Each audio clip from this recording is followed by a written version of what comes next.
Hello students, in this video of class 12th accountancy, we will discuss chapter 3 part 1 of the accountancy book Goodwill Nature and Valuation. सबसे पहले हम discuss करेंगे meaning of goodwill. Goodwill का मतलब क्या होता है?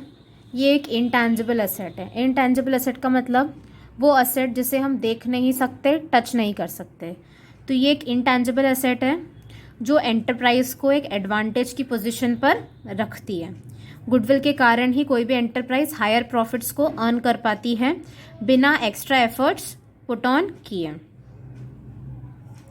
अगर कोई भी एंटरप्राइज अच्छे गुड्स एंड सर्विसेज देगी उसके कस्टमर्स को और उसके कस्टमर्स अगर सेटिस्फाइड है उसकी क्वालिटी ऑफ सर्विसेज से, ठीक है, तो इससे क्या होगा, उस एंटरप्राइज की एक गुडविल बिल्डअप हो जाएगी और उसके चांसेस जो होंगे हायर सेल्स और हायर प्रॉफिट्स के, वो क्या होंगे, बढ़ जाएंगे. ठीक है. तो गुडविल क्या होती है? Present value of expected future income that is in excess of normal return on the investment in tangible assets or for the excess of price paid for a business or a whole over the book value or over the computed or agreed value of all tangible net assets purchased. जो extra income हम earn कर रहे हैं tangible assets और जो भी हमने investment करा उससे ज़्यादा, वो किसके कारण है? गुडविल के कारण है. Okay. When a man pays for goodwill, he pays for something which places him in the position of being able to earn more than he would able to do by his own unaided efforts. मतलब उसकी मेहनत से भी ज़्यादा वो earn कर पाता है अगर किसी भी ऑर्गेनाइजेशन की गुडविल होती है तो. ठीक है. कैरेक्टरिस्टिक्स और फीचर्स ऑफ गुडविल. गुडविल की कैरेक्टरिस्टिक्स या फिर फीचर्स क्या है? ये एक इंटैंजिबल एसेट है, इसकी कोई फिजिकल एग्जिस्टेंस नहीं होती है. दूसरा, it does not have an existence separate from that of an enterprise. Enterprise से इसकी एग्जिस्टेंस क्या होती है? सेपरेट नहीं होती है. ठीक है. It has realisable value when business is sold. जब बिजनेस को बेचते हैं तो उसकी क्या होती है? Realisable value. It helps in earning higher profits. Higher profits earn करने में ये क्या करता है? हेल्प करता है. फिर it is an attractive force which brings in customers regularly to the place of business. ये एक अट्रैक्टिव फोर्स है, ठीक है, जिससे कस्टमर्स रेगुलरली आते हैं बिजनेस की जगह पर. It comes into existence due to various factors such as locational advantages, favourable contracts, brands, trademarks, patents, market reputation etcetera. अब ये जो है वो एग्जिस्टेंस में आती है बहुत सारे फैक्टर्स के कारण. जैसे कोई लोकेशन का एडवांटेज मिल गया है आपको, या आपका कोई फेवरेबल आपके फेवर में कॉन्ट्रैक्ट हो गया, कोई ऐसी ब्रांड है आपके पास, या कोई ट्रेडमार्क है, या पेटेंट या मार्केट रेपुटेशन है, उसके कारण आपका गुडविल मेंटेन्ड है. अब 6 कैरेक्टरिस्टिक क्या है? Value of goodwill is subjective as it depends on the assessment of the valuer. जो भी वैल्यू ऑफ गुडविल है वो सब्जेक्टिव है क्योंकि वो डिपेंड करेगी on the assessment of the valuer. In the context of partnership, it is value of the share of profit sacrificed by the sacrificing partner. ठीक है. अब नेक्स्ट क्या है?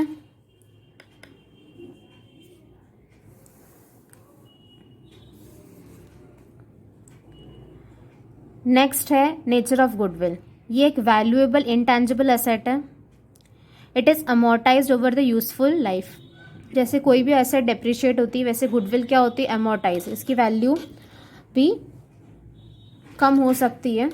तो गुडविल की यूजफुल लाइफ जितनी होती है उसके हिसाब से हम गुडविल को या फिर जो भी इंटैंजिबल एसेट्स उसे अमोर्टाइज करते हैं. Okay. Intangible assets prescribe that goodwill should not be accounted in the books of accounts unless consideration is paid for it. इसका ये मतलब है कि गुडविल को आप बुक्स ऑफ अकाउंट्स में तभी शो करेंगे जब इसके रिटर्न में आपको क्या मिला है? कुछ कंसिडरेशन, कुछ पैसा मिला है या कुछ अमाउंट मिला है. Therefore self generated goodwill is not accounted in the books of accounts. जो सेल्फ जनरेटेड गुडविल है वो बुक्स ऑफ अकाउंट्स में नहीं लिखी जाती है।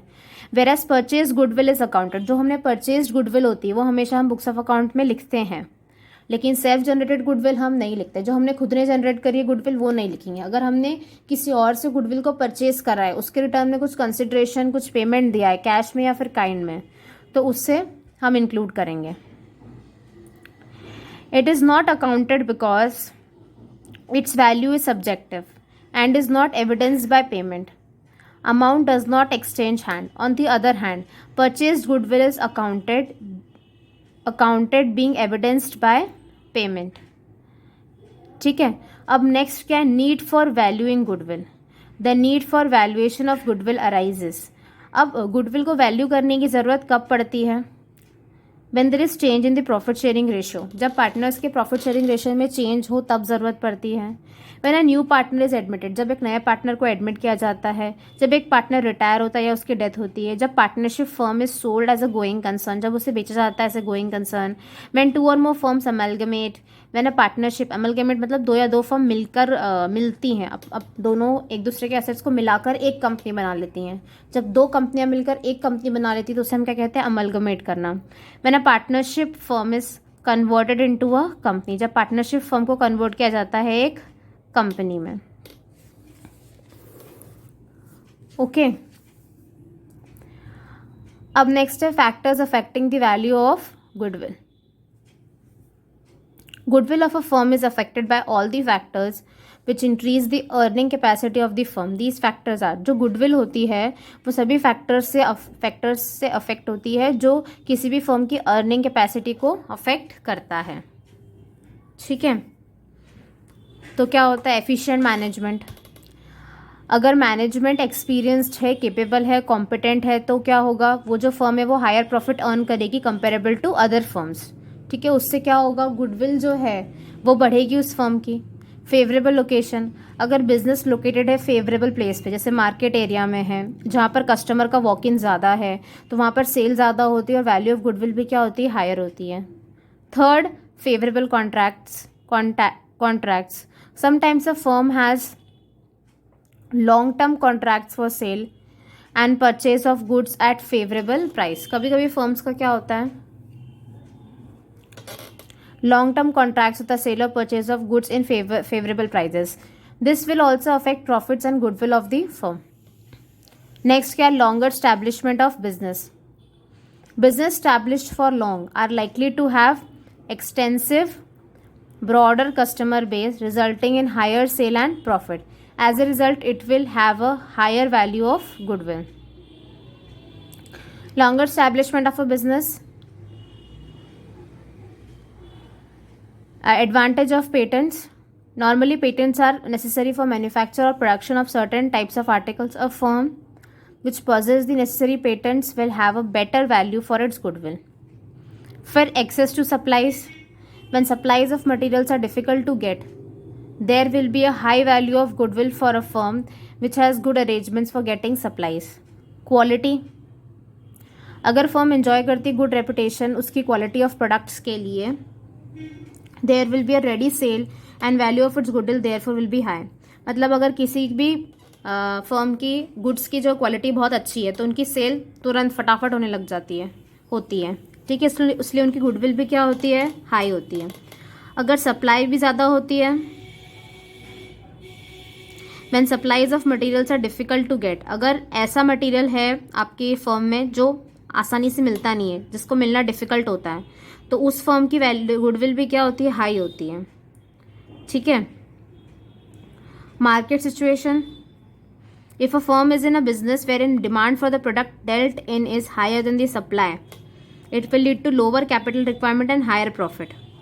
It will thus increase the value of its goodwill. मतलब अगर आपका जो फर्म ऐसे बिजनेस में है जहाँ पर डिमांड ज़्यादा है प्रोडक्ट की बजाय उसके सप्लाई के, तो आपके कम कैपिटल में आप हायर प्रॉफिट अर्न कर सकते हो। Risk associated with business. If the risk faced by the business are higher than normal, अगर रिस्क ज़्यादा फेस कर रहा है business as compare to normal, तब क्या होगा, the business will have less value for goodwill. अब गुडविल की जो वैल्यू है वो कम हो जाएगी। ऑन द कंट्री अगर बिजनेस फेस कर रहा है लोअर रिस्क तो उसकी गुडविल क्या होगी, हाई होगी। Nature of business, if the business of a firm is of the nature where the products dealt in are in high demand although not short in supply, the profit will be higher. It will thus increase the value of goodwill.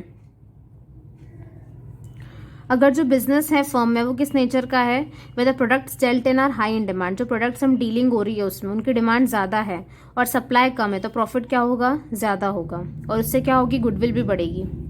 Past performance, जो firm की earnings है higher profits की year after year अगर वो बढ़ती जा रही है तो गुडविल भी क्या हो रही है, उनकी बढ़ती जा रही है। गुडविल भी एज कंपेयर टू फर्म्स क्या हो रही, बढ़ती जा रही है। और अगर वो फर्म अर्न कर रही कम प्रॉफिट्स और लॉसेस हो रहे हैं, ठीक है, with the similar amount of capital employed, ठीक है, ठीक है। इसका ये मतलब है जो फर्म पिछले कुछ सालों से ज़्यादा प्रॉफिट अर्न कर रही है, जिनके प्रोडक्ट्स डिमांड में है, वो लोग क्या हैं, उनकी गुडविल अच्छी है, ठीक है। अब यहाँ पर क्या other factors, after sale service, good customer relations, good labour relations, ठीक है। अभी नेक्स्ट है classification of goodwill. Goodwill is of two types, purchased goodwill and self generated goodwill और non purchased goodwill. Purchased goodwill, purchased goodwill is that goodwill which is acquired by a firm for a consideration whether paid in cash or not, ठीक है। ये goodwill acquire की जाती है firm के द्वारा एक कंसिडरेशन के लिए, भले आपने उसे कैश में पे कराओ या काइंड में पे कराओ। For example, when a business is purchased and purchase consideration is more than the value of assets, अगर आपने बिजनेस को परचेज करा और परचेज कंसिडरेशन ज़्यादा है than the value of assets, value of net assets मतलब assets minus liabilities, the difference amount is the value of purchase goodwill. जो difference amount है वो क्या है, वैल्यू ऑफ परचेज गुडविल है, ठीक है।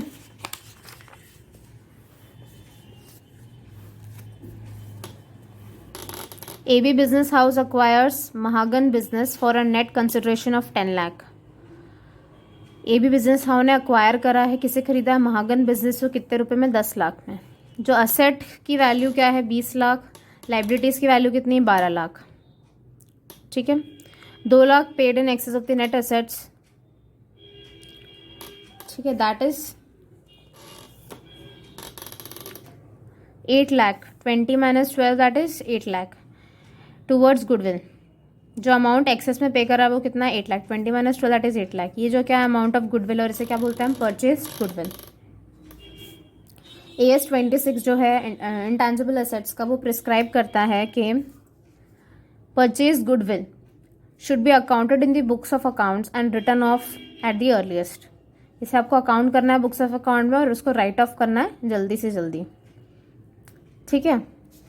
अब क्या है आपके पास, features of purchased goodwill. Features क्या होंगे परचेज गुडविल क्या, परचेज ऑफ बिजनेस के बाद ही ये चीज़ अराइज होगी। कंसिडरेशन आप पे कर रहे हो, कुछ ना कुछ अमाउंट पे कर रहे हो कैश में, इसके कारण इसी के कारण आप इसको बुक्स ऑफ अकाउंट्स में लिख सकते हो, अदरवाइज नहीं लिख सकते हो। इसे आप बैलेंस शीट में भी शो करते हो एज एन असेट। फिर value of goodwill is a subjective assessment, ठीक है। फिर इट इज़ अमोर्टाइज भी किया जाता है at the earliest but not later than its useful life. Value of goodwill depends upon the purchasers expectations of future profits. I hope that with this video you have understood the meaning of goodwill, nature of goodwill, need for valuing goodwill, factors affecting the value of goodwill, and classification of goodwill. Thank you.